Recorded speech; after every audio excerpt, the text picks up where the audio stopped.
मैं उम्मीद करता हूं कि आप सब लोगों ने ये स्मार्ट बुक परचेज कर लिया होगा। अब आइए चलते हैं आज के लेक्चर में, जिसमें हम लोग शुरू करने वाले हैं नाउन।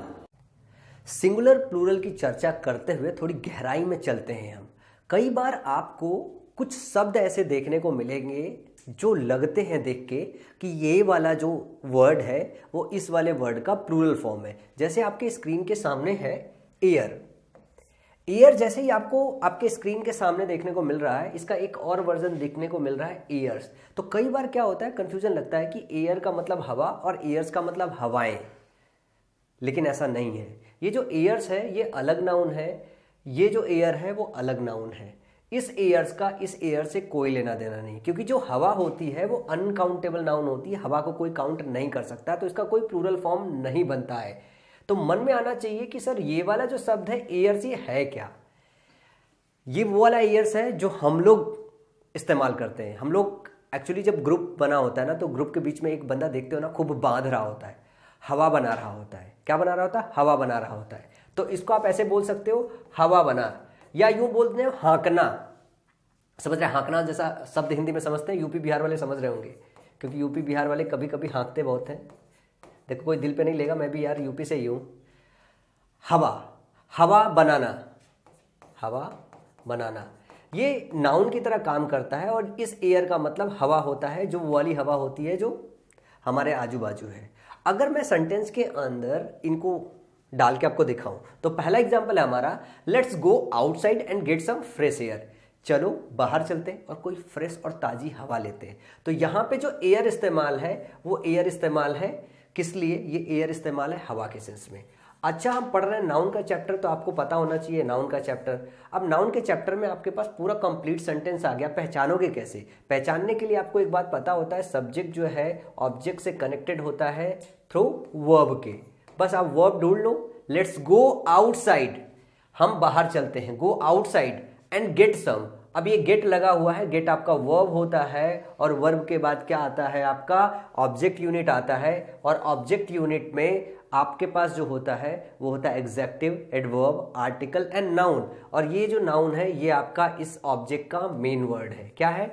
इस ऑब्जेक्ट का मेन वर्ड है। ये अभी आपको पढ़ते पढ़ते जैसे जैसे गहराई में चलोगे एक एक चीज अच्छे से दिखाई देने लगेगी। अगर मैं दूसरे एग्जाम्पल की बात करूं, she gives herself such airs that everyone dislike हर।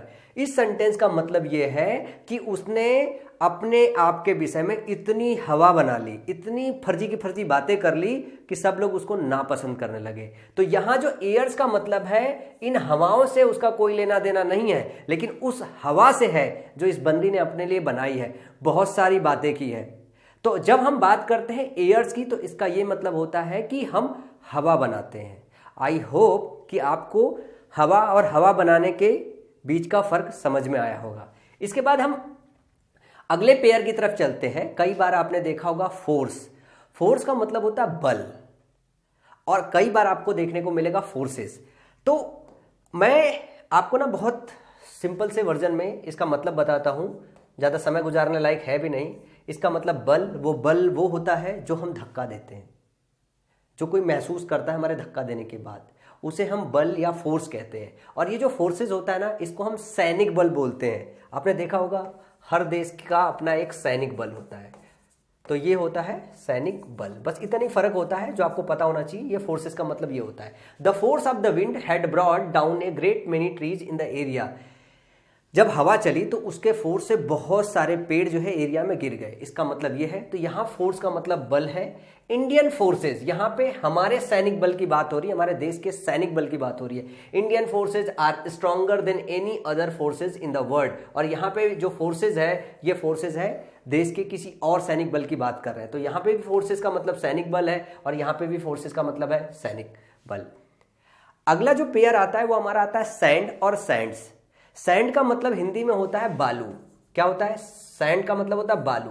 और बहुत सारा बालू जहां पे आपको मिलता है उसको एक शब्द में आप बोलते हो रेगिस्तान।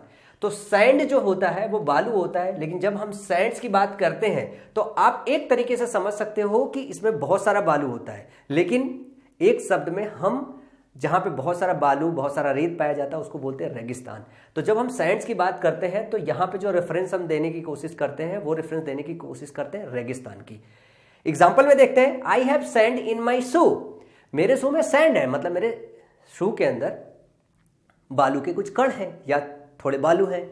अगर मैं बात करूं यहां पे, और ये सैंड है क्या, ये वाला जो सैंड है, जो रेत है, ये तो आपका मटेरियल है और अनकाउंटेबल है। अनकाउंटेबल है तो आप इसका प्लूरल तो बना नहीं सकते हो। तो जो सैंड्स लिखा हुआ है इसका मतलब है रेगिस्तान। जब आप ऐसी जगह की बात करते हो जहां पे बहुत ज्यादा बंजर जगह होती है, जहां पे बहुत सारा रेत पड़ा होता है, तो उस प्लेस को हम सैंड्स बोलते हैं। We were lost in the sands of Arabia, हम खो गए अरबिया के सैंड्स में, मतलब अरबिया के रेगिस्तान में। तो यहां जो सैंड्स है ये डिजर्ट को जो है, डिजर्ट को रिफर कर रहा है। डिजर्ट भी दो तरीके के होते हैं, एक तो होता है जो आप मील डिनर के बाद लेते हो, और दूसरी चीज ये है कि एक डिजर्ट वो होता है जिसको हम रेगिस्तान बोलते हैं। तो इसका बेसिक डिफरेंस भी आपको पता होना चाहिए।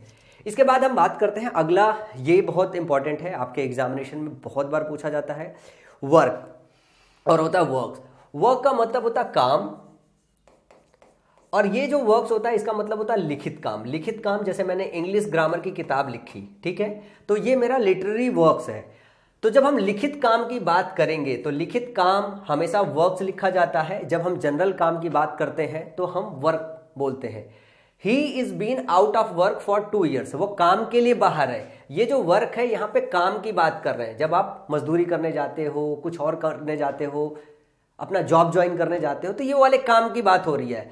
Kalidas has created many works in his entire life, Kalidas ने बहुत सारा जो है वर्क्स क्रिएट किया। वर्क्स क्रिएट करने का मतलब यहाँ पे लिटरेरी राइटिंग से है कि बहुत सारा लेख लिखा है। तो यहाँ पे वर्क का मतलब होता है लेख। तो इनका डिफरेंस आपको पता होना चाहिए। अच्छा, वर्क जो होता है ये अनकाउंटेबल नाउन होता है, और ये वर्क्स जो है ये भी अनकाउंटेबल नाउन है। तो अनकाउंटेबल नाउन का आपको पहले से पता है कि प्लूरल हम लोग नहीं बनाते हैं। तो ये जो वर्क्स है इसकी मीनिंग ही अलग होती है। इसी तरीके से कुछ और शब्द हैं जिनकी जानकारी आपके पास होना चाहिए। एक तो आपके पास है एब्यूज और दूसरा है एब्यूजेज। एब्यूज का जो मतलब होता है वो होता है गाली, और आप अगर यूपी बिहार वाले बच्चे हो फिर तो आपको इसका मतलब ज़्यादा अच्छे से पता है, क्योंकि यहाँ पे लोग भर भर के गालियाँ देते हैं। और स्पेशली मैं कानपुर में रहता हूँ और कानपुर वाले तो बड़े अच्छे से जानते हैं इस एब्यूज़ का मतलब क्या होता है। और इसी से रिलेटेड एक और शब्द होता है जिसको हम बोलते हैं हर्ल। इसका मतलब होता है गाली देना। जो ये इस्तेमाल करते हो, प्रोसेस करते हो, जैसे गाली बड़बड़ाना स्टार्ट करते हो ना, तो वो हर्ल करते हो। तो एब्यूज हर्ल किया जाता है। क्या किया जाता है? एब्यूज, इसको ऐसे याद रख सकते हो, एब्यूज जो है वो हर्ल किया जाता है। गाली दिया जाता है तो गाली देने के लिए जो एक्शन वर्ड होता है उसको हर्ल से रिप्रेजेंट करते हैं। और एब्यूजेस जो होता है इसका मतलब होता है मिस यूज करना। क्या करना? मिस यूज करना। The other driver started hurling abuse at me. जो दूसरा ड्राइवर था उसने चालू किया मेरे ऊपर गाली देना, बड़बड़ाना, भर भर के गालियां देना स्टार्ट किया। तो यहाँ पे जो एब्यूज है, ये अब्यूज यहाँ पे आपको गाली देने के सेंस में इस्तेमाल हुआ है। लेकिन अगला एग्जाम्पल देखो, the buying of votes and other election. The buying of votes and other election abuse is prevalent in our country. वोटों का खरीदना और दूसरे इलेक्शन के मिसयूज प्रिवेलेंट है इन आवर कंट्री। प्रिवेलेंट होने का मतलब होता है मौजूद होना। हमारी कंट्री में वोटों का खरीदना और इस तरीके के इलेक्शन के अदर मिसयूजेस मौजूद है। तो यहाँ पे जो एब्यूज शब्द इस्तेमाल किया गया है, मतलब एब्यूजेज इस्तेमाल किया गया है, ये आपका मिसयूज के सेंस में इस्तेमाल किया गया है। मिसयूज के, इलेक्शन के दूसरे ऐसे प्रैक्टिसेस की बात हो रही है, दूसरे मिसयूजेस की बात हो रही है यहाँ पे। तो मिसयूज के सेंस में आप एब्यूजेज का इस्तेमाल करते हो। तो आपको पता होना चाहिए कि एब्यूज जो होता है वो अनकाउंटेबल होता है। कुछ बच्चे बोलेंगे अरे सर अनकाउंटेबल कैसे होता है? माँ की गाली दी तो 1, बहन की गाली दी तो 2। नहीं, मतलब गाली अनकाउंटेबल होता है, याद रखिएगा। इसी तरीके से अगर हम बात करें अगले पेयर की, वो है आयरन और आयरन्स। आयरन मटेरियल है, इसको लोहा बोलते हैं, ये अनकाउंटेबल होता है। लेकिन जब हम आयरन्स बोलते हैं तब हम बेड़ी की बात करते हैं जो कैदियों को पहनाते हैं। तो आयरन का मतलब लोहा, आयरन्स का मतलब बेड़ी। एग्जाम्पल से इनके बीच का फर्क समझिएगा। Steel is made from iron, steel जो है वो आयरन से बना होता है। The prisoner was put in irons, जो प्रिजनर है वो बेड़ी में डाले हुए हैं। तो यहाँ पे जब भी हम बेड़ी की बात करेंगे तब हम इस्तेमाल करते हैं आयरन्स का। यहाँ आयरन्स का मतलब बेड़ी है। इसके बाद अगर मैं अगले शब्द की बात करूं, अगला जो शब्द है, अगला जो पेयर है वो है गुड और गुड्स। देखो गुड जो है आपका एग्जेक्टिव भी होता है, गुड जो है वो आपका एग्जेक्टिव भी होता है और गुड आपका नाउन भी होता है। जब ये नाउन होता है तो इसका जो हिंदी में सेंस आता है वो आता है अच्छे के सेंस में आता है, ठीक है। और ये जो गुड्स होता है इसका मतलब होता है सामान। क्या? इसका सामान। अब एग्जाम्पल से इनका फर्क समझिएगा। He convinces his father to use his genius for the good of mankind. उसने अपने पिता को कन्विंस किया कि वो अपना दिमाग, जीनियस यूज करने का मतलब होता है अपना दिमाग यूज करे, किस काम के लिए? मैनकाइंड के अच्छे के लिए, मानवता के अच्छे के लिए। तो ये जो गुड है यहाँ पे, ये गुड यहाँ पे नाउन है। अब ये नाउन कैसे है?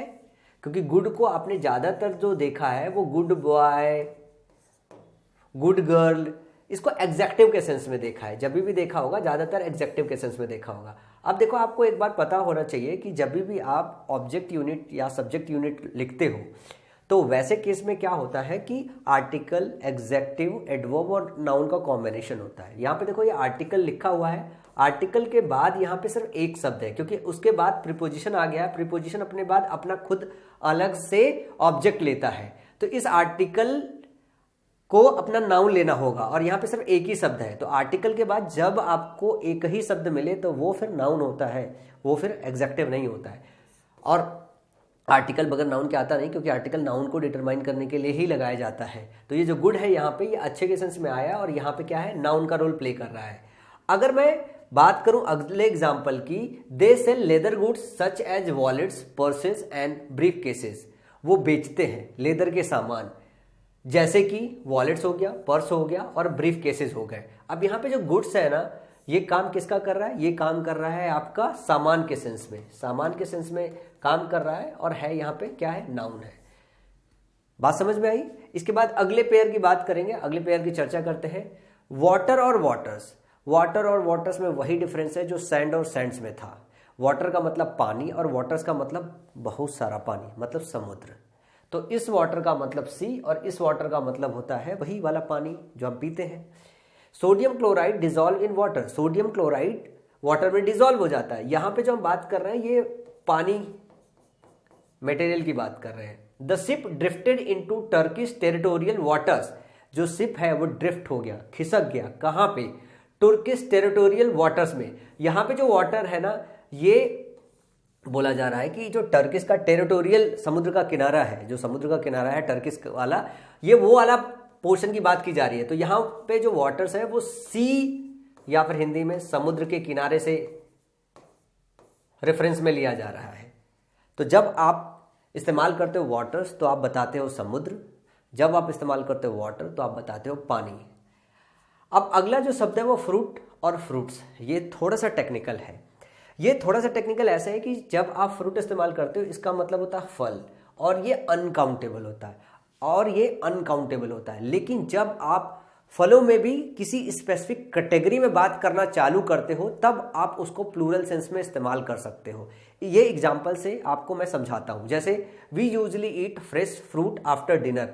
हम कभी भी ये नहीं कहते हैं we usually eat fresh fruits after dinner. हम बहुत सारा फल खाते हैं, तो फल आपका अनकाउंटेबल नाउन आता है। लेकिन अगर इसको थोड़ा सा इसकी कैटेगरी जो है बदल दो, इसकी कैटेगरी एक स्पेसिफिक कैटेगरी में डाल दो। जैसे इसके आगे आप एक मॉडिफायर लगा दो, एक एग्जेक्टिव लगा दो, लाइक सिट्रिक फ्रूट्स, मतलब जो खट्टे फल होते हैं। अगर आप बात करने लगो जनरल फल की तो ये अनकाउंटेबल होता है, लेकिन अगर आप बोलने लगो खट्टे फल तब आप इसको प्लूरल सेंस में इस्तेमाल कर सकते हो। जैसे they grow mainly citrus fruits. अब यहाँ पे खट्टे फलों की बात हो रही है, मतलब एक पर्टिकुलर फल की कैटेगरी का हम डिस्कशन कर रहे हैं। तो जब आप जनरल सेंस में बात करते हो फल को लेके, फ्रूट को लेके, तो ये आपका अनकाउंटेबल होता है। लेकिन अगर उसकी एक कैटेगरी बना लो, जैसे मान लो आपकी फल की बहुत सारी कैटेगरी है,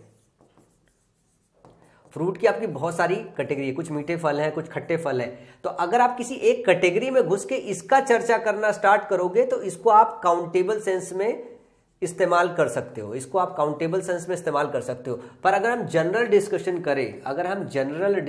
करें, तो जनरल डिस्कशन में हमेशा अनकाउंटेबल होता है। लेकिन अगर स्पेसिफिक सेंस में बात करें, जब इसके एक वर्टिकल की बात करना स्टार्ट करेंगे तब इसके अंदर हम काउंटेबल सेंस ले सकते हैं, तब हम फ्रूट को फ्रूट्स लिख सकते हैं। मतलब फ्रूट के आगे जब आप एग्जेक्टिव लगाते हो, मैं इसका टेक्निकल डिस्कशन आपको बता देता हूं। फ्रूट के आगे जब आप कोई एग्जेक्टिव जोड़ देते हो, जैसे यहां पे आपने सिट्रस लिख दिया तो ये इसके साथ इसका एक मॉडिफायर लगा दिया, अब आप इसको जो है आप इसको प्लूरलाइज अब कर सकते हो। तो ध्यान रखिएगा कि फ्रूट जब भी आपको मॉडिफायर के साथ मिले, मतलब स्पेशल कैटेगरी उसमें बना दी जाए एग्जेक्टिव लगा के, मॉडिफायर लगा के, तब आप इसको प्लूरल सेंस में इस्तेमाल कर सकते हो, अदरवाइज आप इसको प्लूरल सेंस में इस्तेमाल नहीं करते हो। इसके बाद अगले पेयर की अगर चर्चा करें वो है विट और एक होता है विट्स। देखो विट का मतलब होता है बात करने में आप कितने निपुण हो, एक इसका मतलब ये होता है, एक होता है विट्स का मतलब इंटेलिजेंस। दोनों मीनिंग बहुत क्लोज होती है, दोनों मीनिंग बहुत क्लोज होती है। विट का मतलब होता है बात करने की वाक्पटुता बोल सकते हो, ठीक है, मतलब बात करने में आपकी कितनी निपुणता है। और एक विट्स का मतलब होता है कि आपका ब्रेन कितना शार्पली काम कर रहा है। जैसे एग्जांपल देखिए, अवगत is known for his sharp wit. अवगत जाना जाता है अपने बात करने की, शार्प मतलब उसके बात करने की जो कला है वो बहुत शार्प है। तो यहाँ पे जो विट है ना, वो उसके बात करने की आर्ट और कला से इसका लेना देना है। लेकिन you have to rely on your wits to be successful in business. आपको अपने इंटेलिजेंस, अपने बुद्धिमत्ता पर भरोसा रखना होगा अगर बिजनेस में सक्सेस होना चाहते हो तो अगर हम डिस्कशन करें तो यहाँ विट्स का मतलब है बुद्धिमत्ता और यहाँ विट का मतलब होता है वाक्पटुता। क्या? वाक्पटुता। वाक्पटुता मतलब कि आप कितना बेहतरीन तरीके से बात कर पा रहे हो। इसके बाद अगला जो पेयर है वो है रिटर्न और रिटर्न्स। एक रिटर्न का मतलब होता है आना, एक रिटर्न का मतलब होता है आना, और ये रिटर्न का मतलब होता है इनकम कितना आया। यहां पे जब हम चर्चा करते हैं तब यहां पे हम चर्चा करते हैं, इसका यहां पे लेना देना इनकम से होता है। On is return from Canada, एक रिटर्न वर्ब की तरह भी काम करता है और एक नाउन की तरह भी काम करता है। मतलब वही आने का सेंस ही होता है, वर्ब की तरह भी इस्तेमाल करते हो तब भी हम बताते हैं कि वो आया, वो लौटा, ठीक है, एक आना होता है। तो ऑन हिज रिटर्न, अब यहाँ पे ये नाउन की तरह इस्तेमाल हो रहा है। जैसे यहाँ पे देखेंगे तो ये है आपका पॉजेसिव एग्जेक्टिव, एग्जेक्टिव के बाद नाउन होना चाहिए क्योंकि आगे प्रीपोजिशन लगा है, प्रीपोजिशन अपना ऑब्जेक्ट अलग से लेता है, तो एग्जेक्टिव के बाद नाउन हमेशा होना चाहिए। तो यहाँ पे ये नाउन का काम कर रहा है। मोहन ज्वाइन द आर्मी, उसके कनाडा से रिटर्न आने के बाद मोहन ने आर्मी ज्वाइन किया। Product areas are being developed to produce maximum returns, जो प्रोडक्ट एरियाज है वो डेवलप किए जा रहे हैं ताकि मैक्सिमम रिटर्न आ सके, मैक्सिमम इनकम आ सके। समझ रहे हैं? तो जब आप रिटर्न्स इस्तेमाल करते हो इसका मतलब होता है इनकम या प्राप्तियां। शुद्ध हिंदी इसकी होती है प्राप्तियां। यहां पे कई बार जो रिटर्न है उसकी मीनिंग डायरेक्टली कैश से होता है। इसका कई बार ऐसा मीनिंग होता है कि अगर वो इनकम के फॉर्म में ना हो तो किसी फॉर्म में क्या प्राप्त हुआ, फाइनली क्या प्राप्त हुआ। तो प्राप्त होने के सेंस में जब हम बात करते हैं तब हम रिटर्न्स की बात करते हैं, और जब लौटने के सेंस में बात करते हैं तब हम रिटर्न की बात करते हैं। इसके बाद अगर हम अगले शब्द की बात करें, कस्टम और कस्टम्स है। एक ये कस्टम है जिसका मतलब होता है हैबिट, आदत, और इसी का मतलब होता है प्रथा। क्या? हैबिट आप इसको बोल सकते हो, आप इसको प्रथा बोल सकते हो, ठीक है। अगर मैं बोलूं कि मेरे लिए स्पेसिफिक सेंस में अगर बात किया जाए तो मेरे लिए कस्टम का मतलब हैबिट, अगर पूरी सोसाइटी की अगर आदत हो तो उसको प्रथा बोलते हैं। अगर society bar bar same set of चीज करे जा रही तो हम बोलते हैं ना कि हमारे समाज की प्रथा है, तो कस्टम होता है। इसी का प्लूरल फॉर्म बन के आता है, वो होता है कस्टम्स। ये क्या है? आपका अनकाउंटेबल नाउन है कस्टम। और जब हम कस्टम्स लिखते हैं तो प्लूरल कैसे बना ले, तो इस कस्टम का इस्तेमाल जो होता है वो एक ड्यूटी होती है, टैक्स होता है जो गवर्नमेंट लगाती है, उसको हम बोलते हैं कस्टम्स। तो ये टैक्स होती है, और ये कस्टम का मतलब हैबिट, प्रथा। अगर हम इंडिविजुअल के सेंस में बात करेंगे तो हम आदत बोलेंगे, और समाज के सेंस में बात करेंगे तो प्रथा बोलेंगे। It was his custom to approach every problem cautiously, ये उसकी आदत है, ये उसकी आदत है। कस्टम की जगह यहाँ पे हैबिट वर्ड भी इस्तेमाल कर सकते हो, सेंटेंस सही होगा। तो कस्टम और हैबिट सिनोनिम्स हो गए। It was his custom to approach every problem cautiously, ये उसकी आदत है कि वो हर प्रॉब्लम को बहुत सावधानी पूर्वक अप्रोच करता है। We had to pay customs duties on the beer, beer पे हमें कस्टम ड्यूटी पे करनी पड़ती है। यहाँ पे जो कस्टम्स है ये टैक्स के सेंस में है। इसी तरीके से मैनर और मैनर्स है। अगर हम बात करें मैनर्स, ये मैनर होता है ना, इसका मतलब होता है किस वे में आप काम कर रहे हो, किस वे में आप काम कर रहे हो। और एक होता है मैनर्स, जो हम बोलते हैं ना कि मैनर्स नहीं है, बात करने का मैनर्स नहीं है, तो ये शिष्टाचार के सेंस में इस्तेमाल होता है। इसका मतलब होता है वे, किस वे में आप काम करते हो। इसका मतलब होता है शिष्टाचार में, किस वे में आप बिहेव कर रहे हो। I had hoped you would behave in A more responsible manner. मुझे उम्मीद थी कि तुम ज्यादा रिस्पॉन्सिबल मैनर में बिहेव करोगे। तो किस तरीके से काम कर रहे हो, ये मैनर उसके लिए लगाया गया है। लेकिन अगर नीचे बात करें, these students have good manners, इन बच्चों के पास अच्छा मैनर है, मतलब इनकी आदतें अच्छी है, ये शिष्ट है, ये सब है। तो ये शिष्टाचार के सेंस में इस्तेमाल होता है, और ये मैनर जब इस्तेमाल होता है तो ये उस सेंस में इस्तेमाल होता है कि आप किस तरीके से कोई काम कर रहे हो। जब आपको ये बताना हो कि किसी के पास अच्छी आदतें हो, अच्छी तरीके से व्यवहार कर रहा है, तब हम बोलते हैं उसके अच्छे मैनर्स हैं। तो इन दोनों का बेसिक डिफरेंस आपको पता होना चाहिए। कई बार आपके सेंटेंस के अंदर एग्जामिनेशन में पूछा गया है। अब उसके बाद है पेन और पेन्स। फिर वही बात है, पेन का मतलब दर्द, सी felt A sharp pain in her leg. और एक पेन्स का होता है कठिन परिश्रम करना। इस पेन्स का मतलब होता है कठिन परिश्रम करना।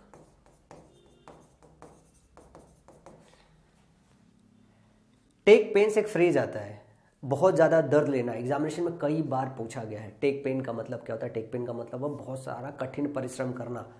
जैसे अगर आपको सीजीएल एग्जाम क्लियर करना है, बैंक एग्जाम क्लियर करना है, यूपीएससी एग्जाम क्लियर करना है, तो आपको बहुत सारा कठिन परिश्रम करना होता है। तब वहां पे आप पेन्स इस्तेमाल करते हो, वाला पेन नहीं, वहां पे दर्द नहीं लेते, वहां पे ये पेन्स लेते हो। I went to great pains to select the best staff available. मुझे बहुत दर्द झेलना पड़ा सही स्टाफ सेलेक्ट करने पर। ये दर्द एक वो दर्द होता है जब आप कठिन परिश्रम करते हो। यहाँ पे उस बंदे को बहुत मेहनत करनी पड़ी ताकि सही बंदा सेलेक्ट हो सके। इसके बाद अगला पेयर है वो है क्वार्टर और क्वार्टर्स।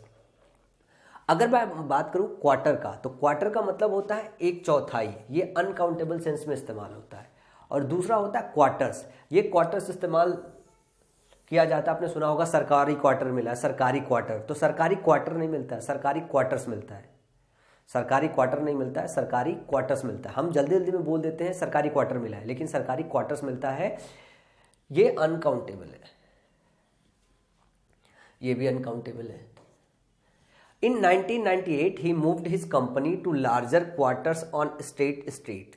उसने 1998 में स्टेट स्ट्रीट पे लार्जर क्वार्टर्स में अपने को शिफ्ट कर लिया था। तो ये बिजनेस का जगह, रहने का स्थान का सेंस देने के लिए हम क्वार्टर्स का इस्तेमाल करते हैं। लेकिन जब हम क्वार्टर की बात करते हैं तब हम 1/4 की बात करते हैं। I waited a quarter of an hour and then went home. मैं मतलब एक चौथाई घंटा तक वेट करता रहा, उसके बाद फिर घर गया। समझ रहे बात? इन दोनों के बीच का डिफरेंस क्या है? और अगर मैं क्वार्टर एन आवर की बात करूं तो 15 मिनट होता है कि मैं 15 मिनट तक वेट करता रहा, उसके बाद घर गया। तो इस क्वार्टर और क्वार्टर के बीच का डिफरेंस याद रखिएगा। अगला है लेटर और दूसरा है लेटर्स। एक लेटर का मतलब होता है वो लेटर जो आप लिखते हो। और जब आप लेटर्स बोलते हो ना, तो ये लेटर्स हम तब इस्तेमाल करते हैं जब हम किसी को ये बताने की कोशिश करते हो कि he is a man of letters, वो अपने बातों का बहुत धनी है। ठीक है, इस लेटर का मतलब होता है लेटर जो आप लिखते हो, और इस लेटर्स का मतलब होता है बातों का धनी होना। एग्जाम्पल से समझिए, I got a letter from the bank this morning. मुझे आज सुबह बैंक से एक लेटर मिला। दूसरा है he was known orator and a man of letters. वो जाना माना ऑरेटर है और मैन ऑफ लेटर्स है। मैन ऑफ लेटर्स होने का मतलब है अपने बातों में बहुत निपुण है, बातों का बहुत धनी है, बातों का बहुत पक्का है।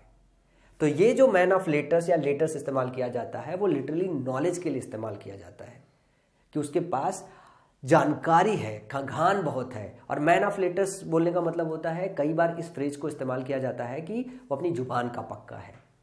तो लेटर्स इस सेंस में इस्तेमाल किया जाता है। फ्रेज इस्तेमाल किया जाता है आपका जब आप बताने की कोशिश करते हो कि सामने वाला बंदा अपनी जुबान का बहुत पक्का है, बातों का बहुत धनी है। अगला है पेपर और दूसरा है पेपर।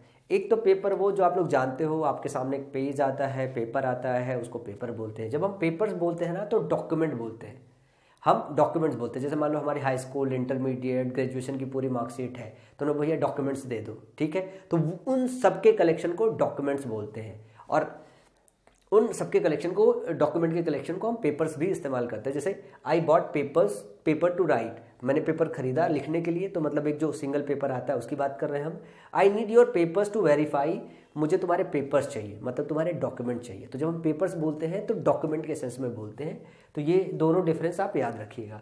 इसके बाद अगर मैं अगले शब्द की तरफ मूव करूं, ये बहुत अच्छा शब्द है, स्पेक्टिकल और स्पेक्टिकल्स, ये बहुत आता है। अभी आप लेक्चर नंबर 04 में पढ़ोगे स्पेक्टिकल्स को, तब आपको पता चलेगा स्पेक्टिकल्स का मतलब होता है, इसका मतलब होता है दृश्य, और इसका मतलब होता है चश्मा, इसका मतलब होता है चश्मा, इसका मतलब होता है नज़ारा। और चश्मा लगा के आप नज़ारा ही देखते हो, उसी से बनाया गया है। ये आपका अनकाउंटेबल नाउन है। और स्पेक्टिकल्स में देखो 2 ग्लासेस होती है, और 2 ग्लासेस होने की वजह से ये हमेशा प्लूरल रहता है, इसका सिंगुलर कभी नहीं बनाया जाता है, इसको हमेशा प्लूरल वर्जन में इस्तेमाल किया जाता है। तो आपको याद रखना होगा कि स्पेक्टिकल्स का मतलब चश्मा और स्पेक्टिकल का मतलब दृश्य या फिर नज़ारा। जैसे हम बोलते हैं ना कि बहुत सुनहरा स्पेक्टिकल है, इसका ये मतलब बहुत सुनहरा नज़ारा है। उस समय पे आप चश्मा मत समझ लीजिएगा। 99% बच्चों को इस स्पेक्टिकल का मतलब ही नहीं पता होता है। इस स्पेक्टिकल का मतलब दृश्य और नज़ारा होता है। एग्जाम्पल से समझिएगा बात को। The sunset was a stunning spectacled, जो सूर्यास्त था, वो जो नज़ारा था ना, बहुत स्टनिंग था, बहुत बेहतरीन था। अब जैसे हम बोले कि the sunset was a spectacle, the sunset was a stunning spectacled, जो सनसेट का नज़ारा है, the sunset was a stunning spectacled, तो जो स्टनिंग है ना, वो स्पेक्टिकल जो नज़ारा है उसकी इंटेंसिटी को बता रहा है कि वो नज़ारा कैसा था। वो नज़ारा स्टनिंग था, देखने में बहुत सही लग रहा था। ठीक है। She took off her spectacles and wipe them with the handkerchief. देखो मैं पहले इसको हैंडकरचीफ पढ़ता था, डी यहाँ पे साइलेंट होता है, हैंकरचीफ पढ़ते हैं इसको। उसने अपना चश्मा निकाला और हैंकरचीफ से उसे पोंछना स्टार्ट किया। तो यहाँ पे जो स्पेक्टिकल्स है ये चश्मे से रिलेटेड है। चश्मे से रिलेटेड मतलब चश्मा ही है। तो स्पेक्टिकल जब बोलते हो तो चश्मे के लिए इस्तेमाल करते हो, जब आप स्पेक्टिकल इस्तेमाल करते हो तब दृश्य और नज़ारा के लिए। और इसका डिफरेंस ध्यान रखिएगा, एग्जामिनेशन में कई बार रिपीट किया गया है। इसी तरीके से जो अगला वर्ड है वो है प्रीमाइस और दूसरा है प्रीमाइसेस। एग्जाम्पल पहले देखिएगा। Smoking is not allowed on the premises. Smoking is not allowed on the premises. एक तो होता है जब बोलते हैं ना इस प्रेमाइस से बाहर निकल जाओ, तो वो जो होता है जब हम ये बोलते हैं कि इस प्रेमाइस से बाहर निकल जाओ, तो हमें प्रेमाइस इस्तेमाल नहीं करना होता, हमें प्रेमाइसेस इस्तेमाल करना होता है। किसी बिल्डिंग के अंदर अगर कोई जगह का हम चर्चा करते हैं तो हमें प्रेमाइस इस्तेमाल नहीं करना होता है, हमें प्रेमाइसेस इस्तेमाल करना होता है। तो this is the right use. The argument rest on a false premise. ये जो प्रेमाइस इस्तेमाल करते हो, ये प्रेमाइस का मतलब होता है एजम्पशन। क्या? एजम्पशन। जैसे the argument rest on a false premise, जो आर्गुमेंट है वो झूठे एजम्पशंस पे रोक दिया गया। तो जब आप प्रेमाइस इस्तेमाल करोगे आपको ऐसा समझना है कि इसका इस्तेमाल तब को तब करना है जब आपको चर्चा करना है एजम्पशंस के सेंस में। अगर आपको बिल्डिंग के अंदर जो स्पेस होता है उसका चर्चा करना है तो प्रीमाइस मत कीजिएगा, प्रीमाइसेस कीजिएगा। ये याद रखिएगा और इसका डिफरेंस भी याद रखिएगा। जल्दी जल्दी में क्या होता है, हम इसे इस्तेमाल कर लेते हैं अंदर बिल्डिंग के प्रीमाइस के सेंस में। ये प्रीमाइस एजम्पशन होता है, ये प्रीमाइसेस होता है जो हम बिल्डिंग के अंदर की बात करते हैं। ये बहुत क्रिटिकल चीज़ें हैं जो मैं आपको पढ़ा रहा हूँ। इसी तरीके से 2 और वर्ड है, वेजेज और मीन्स। देखो वेजेज इस्तेमाल होता है सिंगुलर के सेंस में और वेजेज इस्तेमाल होता है प्लूरल के सेंस में भी। और वेजेज जब इस्तेमाल होता है रिजल्ट, वेजेज जब इस्तेमाल होता है रिजल्ट और कॉन्सिक्वेंस के सेंस में कि आपने मेहनत किया और उसका जो वेजेज मिला आपको, उसका जो फल मिला वो मिला, अच्छा मिला। तो ऐसे में जब फल के सेंस में बात करते हो तब इसको सिंगुलर इस्तेमाल करते हो। फल के सेंस में आपके मेहनत का अगर फल मिल रहा है तो आप इसको सिंगुलर सेंस में इस्तेमाल करते हो। लेकिन अगर आप ऐसी मेहनत करके आए हो कि आपको तनख्वाह मिलना है, जैसे लेबर को मजदूरी मिलती है, तब आप इसका जो इस्तेमाल करते हो प्लूरल सेंस में करते हो। Wages were paid on Fridays. यहां पे देखो वेजेज के साथ वर इस्तेमाल किया गया है। Wages of sin is death. जो आपका कुकर्म होता है, जो पाप होता है, उसका जो फल होता है वो मौत की सजा मिलती है। अब यहाँ पे ध्यान से देखिएगा, यहाँ पे इज इस्तेमाल किया गया है, यहाँ पे वर इस्तेमाल किया गया है। ये सिंगुलर वर्ब है और ये प्लूरल वर्ब है। एक कंसेप्ट है जो आपको पता होना चाहिए, जब आप सब्जेक्ट वर्ब और ऑब्जेक्ट ये कॉम्बिनेशन लगाते हो तो एक रूल काम करता है कि ये जो एक्शन है वो एक्शन सब्जेक्ट का एक्शन होता है, तो एक्शन सब्जेक्ट के हिसाब से ही मूव करता है। मतलब अगर सब्जेक्ट सिंगुलर तो वर्ब सिंगुलर, अगर सब्जेक्ट प्लूरल तो उसका एक्शन भी प्लूरल होना चाहिए। ये सिंपल सा कंसेप्ट होता है, वही कंसेप्ट आपको ध्यान रखना है। इसके लिए एक अलग से चैप्टर आपको पढ़ाया जाएगा, subject verb agreement, subject verb के साथ कैसे एग्री करता है। वो रिविजन होता है स्टार्टिंग के 4-5 चैप्टर का, जो अलग से रख के ध्यान देने के लिए दोबारा पढ़ाया जाता है। तो यहाँ पे वेजेस मैंने आपको बताया कि अगर वो फल होगा, अगर वो मेहनत का फल होगा। अब यहाँ पे पाप, अगर पाप करने में आपने मेहनत किया तो फल भी तो डेथ ही तो मिलेगा ना। तो ये वो वाले फल की बात है, ये मजदूरी की बात नहीं है। लेकिन यहाँ पे क्या है कि पे किया जा रहा है, तो पे तो यार मेहनताना किया जाएगा, पैसा ही पे किया जाएगा ना। तो ये जो वेजेस है ये है प्लूरल। तो ये बातें आपको खास करके ध्यान रखनी है। स्पेलिंग वेजेस ही रहता है, वेज नहीं लिखते हो, वेजेस ही लिखते हो। इसी तरीके से मीन्स है। मीन्स अगर आप माध्यम की चर्चा करोगे तो सिंगुलर और प्लूरल दोनों हो सकता है, और अगर रिसोर्स की बात करोगे तो ये हमेशा प्लूरल होता है। अगर आप मीन्स का इस्तेमाल करोगे मीडियम माध्यम के तौर पे तो सिंगुलर और प्लूरल दोनों इस्तेमाल होता है। रिसोर्स के सेंस में करोगे तो हमेशा ये प्लूरल होता है।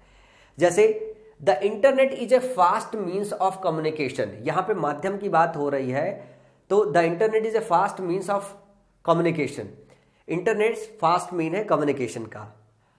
His means are not enough to support his family. अब यहां पे देखो रिसोर्स के सेंस में आया है कि उसके पास जो चीजें हैं, मीन्स का मतलब क्या हो गया, चीजें।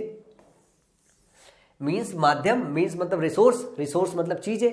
उसके पास रिसोर्स जो है इनफ नहीं है अपनी फैमिली को सपोर्ट करने के लिए। तो जब रिसोर्स के सेंस में आएगा तो हमेशा प्लूरल होगा, और यहां पे देखो प्लूरल वर्ब आर लगा है। Light required no means to travel, जो लाइट है उसे कोई माध्यम नहीं चाहिए होता है ट्रैवल करने के लिए। एग्जाम्पल नंबर 1 में, एग्जाम्पल नंबर 3 में आपको ये देख के पता नहीं चलेगा कि वो सिंगुलर सेंस में इस्तेमाल है या प्लूरल सेंस में इस्तेमाल है, क्योंकि इसके साथ आपको कोई वर्ब देखने को नहीं मिला है। लेकिन आपको ये बात ध्यान रखना है कि अगर आपके पास कोई भी एग्जाम्पल ऐसा है जिसमें ये मीडियम की तरह काम करे, तब आपको सेंस समझना है कि सिंगुलर यूज चाहिए या प्लूरल। तो आप याद क्या रख सकते हो, मीन्स हमेशा प्लूरल में होता है। कुछ कुछ केसेस में जब मीडियम के लिए इस्तेमाल किया जाता है तो सिंगुलर सेंस में भी इसका इस्तेमाल किया जाता है। ये बहुत कम पूछा गया है, सो हमने इस पे उतना ही समय सोचा कि स्पेंड कर ले जितना जरूरी है। इसके बियॉन्ड आपको भी नहीं जाना है, हम भी नहीं जा रहे हैं। ठीक है, हम आपको पढ़ा सकते हैं लेकिन हम नहीं जा रहे हैं, तो इसका मतलब है कि हम ये चाहते हैं आप भी इसके आगे मत जाओ। बस इतनी जानकारी आपके लिए सफिशिएंट है।